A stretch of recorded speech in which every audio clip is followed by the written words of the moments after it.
Bienvenue dans cette première vidéo sur mon matériel de randonnée. Alors on va commencer par le sac à dos, donc marque Osprey, le modèle Stratos 50. Alors pourquoi j'ai pris un Osprey? D'abord parce que c'est une super marque, très réputée, qui font des produits de qualité. J'avais hésité avec un Gregory aussi en 50 litres, il n'était pas dispo au moment où j'ai dû l'acheter.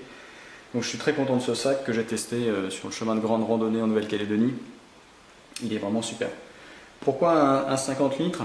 Alors moi je déconseille fortement quand même de prendre des sacs à dos à 70 litres parce que vous allez avoir tendance à vouloir le remplir. Vous vous dites ouais super, il y a plein de place, ouais, mais sauf que en le remplissant, vous allez avoir au final un sac avec 20 kg.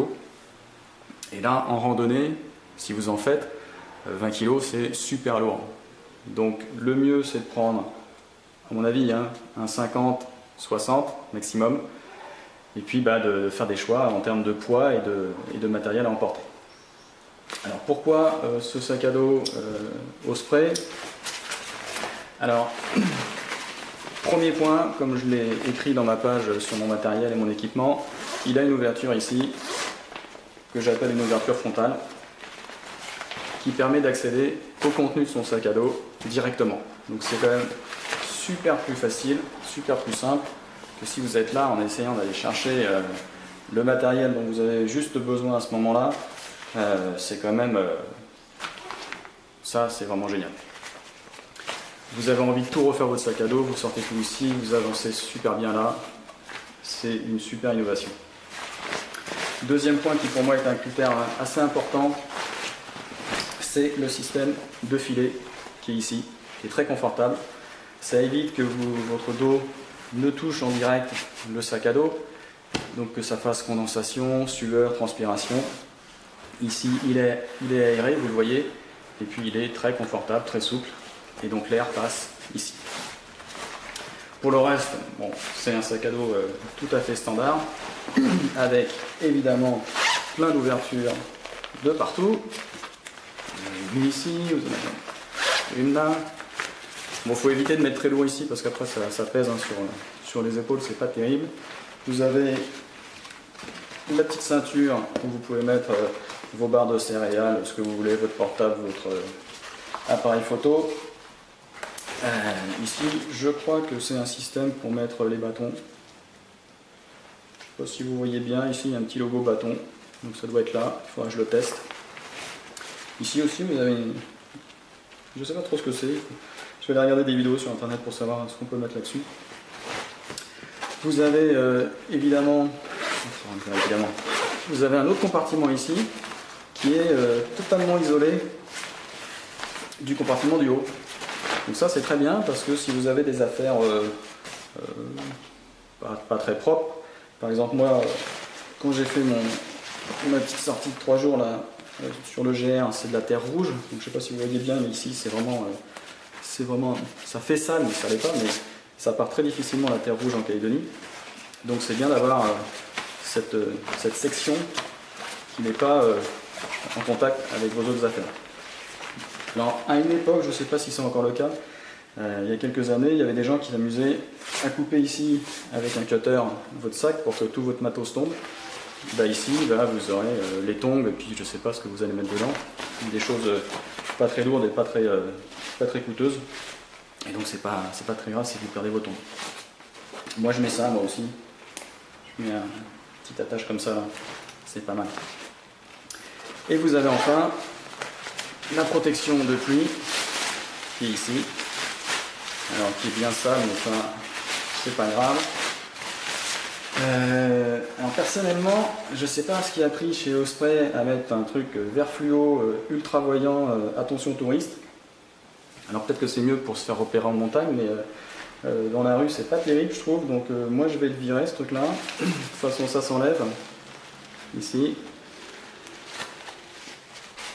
Voilà, et moi j'ai acheté chez Amazon, pour pas le citer mais c'est pas grave, une protection de pluie noire, neutre. Ça ira beaucoup mieux que ça. Voilà. Rien d'autre à dire sur ce sac, il pèse 1,5 kg, c'est très bien, il y a des sacs plus légers.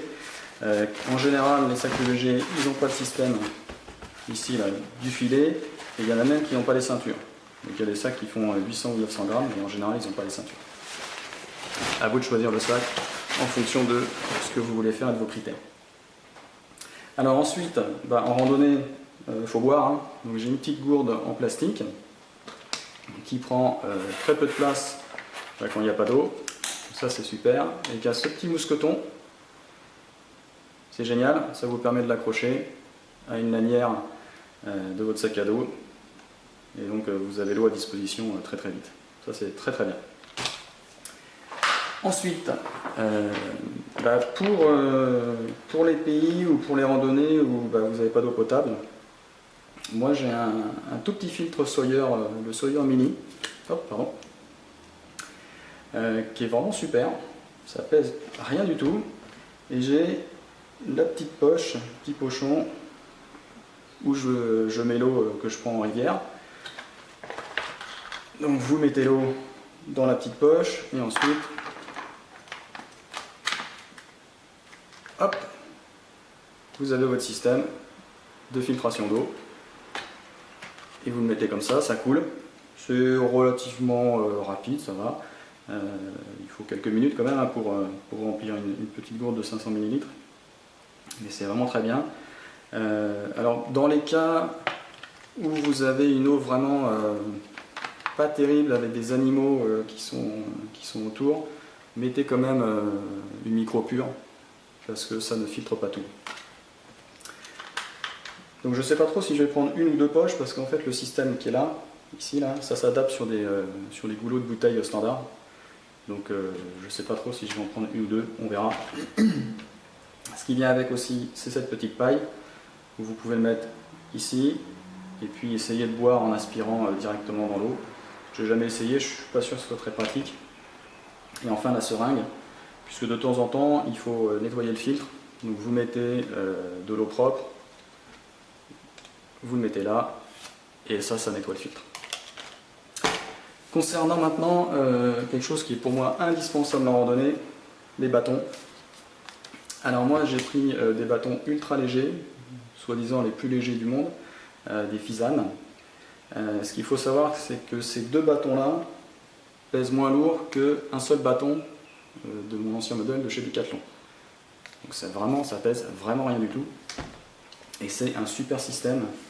Donc ça fait juste se tourner, je tourne, et voilà, c'est bloqué, vous avez votre bâton à la taille qu'il faut. Pour moi c'est indispensable parce que ça soulage énormément de dos, les épaules quand on est en randonnée en montée, et c'est aussi super important pour la stabilité. Et en descente ça va protéger vos genoux, quelque chose de phénoménal. Donc moi je ne pars pas en randonnée, sauf des petites randonnées, mais sinon je ne pars pas sans les bâtons de randonnée. Et puis enfin, moi ça c'est très spécifique pour moi, j'ai des genouillères, donc j'en ai deux, parce que j'ai des genoux qui ne sont pas en super bon état, donc si je ne les mets pas, j'ai les genoux qui brûlent à la fin de la rando, donc c'est pas agréable. Donc pour moi ça c'est indispensable, mais peut-être pas pour vous. Voilà, merci de votre attention sur cette première vidéo, et puis à une prochaine.